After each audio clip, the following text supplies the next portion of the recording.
শীতের মৌসুম আসলেই আমাদের দেশের বিভিন্ন জায়গায় দেখি আমরা ব্যাডমিন্টন খেলার একটা প্রতিযোগিতা বা একটা মহড়া শুরু হয়ে যায়।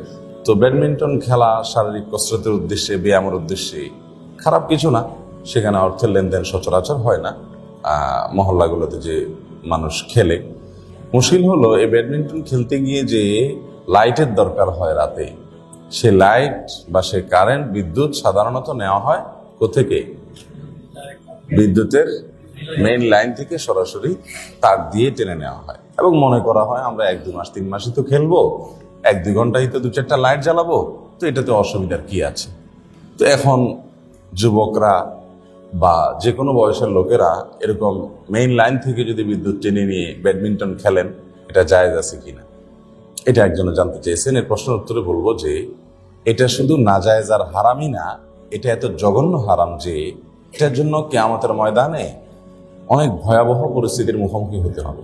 কারণ বিদ্যুৎ এটা জাতীয় সম্পদ। জাতীয় সম্পদ চুরি করা, অবশ্যই এটা চুরি না, এটা তো ডাকাতি।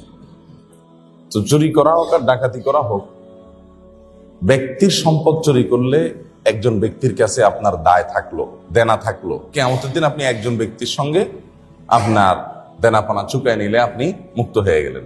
কিন্তু জাতীয় সম্পদ যদি আপনি চুরি করেন, তাহলে এটার জন্য গোটা জাতির কাছে আপনার দায় থাকলো কি থাকলো না? কত ভয়াবহ বিষয়। এই জন্য সরকারি কোনো সম্পদ, রাষ্ট্রের কোনো সম্পদ, যে কোনো সম্পদ, রাষ্ট্রের সম্পদ আত্মসাৎ করা আর ব্যক্তির সম্পদ আত্মসাৎ করা আসমান জমিন পার্থক্য। কারণ ব্যক্তির সম্পদ আত্মসাৎ করলেন, কোনো কালে ব্যক্তির মনে চাইলো মাফ করে দিল যে আমার কাছ থেকে যে যা পাবে আমি সবাইকে মাফ করে দিলাম, এটা হতে পারে।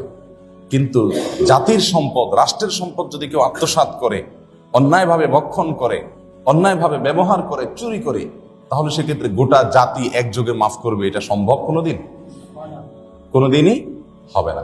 তাহলে গোটা জাতির দায় থাকবে। কিয়ামতের ময়দানে কত লক্ষ কোটি মানুষ আপনার বিরুদ্ধে বিবাদী হয়ে আল্লাহর কাছে বাদী হয়ে দাঁড়াবে, আল্লাহর কাছে আপনি আসামি হয়ে দাঁড়াবেন।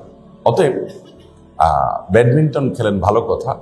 আশেপাশে কোনো বাসা বাড়ি থেকে কানেকশন নেন, তাদের সাথে কথা বলেন, প্রয়োজনে কিছু পেমেন্ট করেন, অথবা ফ্রি যদি পেয়ে যান ভালো কথা, কাউকে হাতে পায়ে ধরে আঙ্কেল, চাচা, ভাই বলে তার কাছ থেকে কানেকশনটা নেন।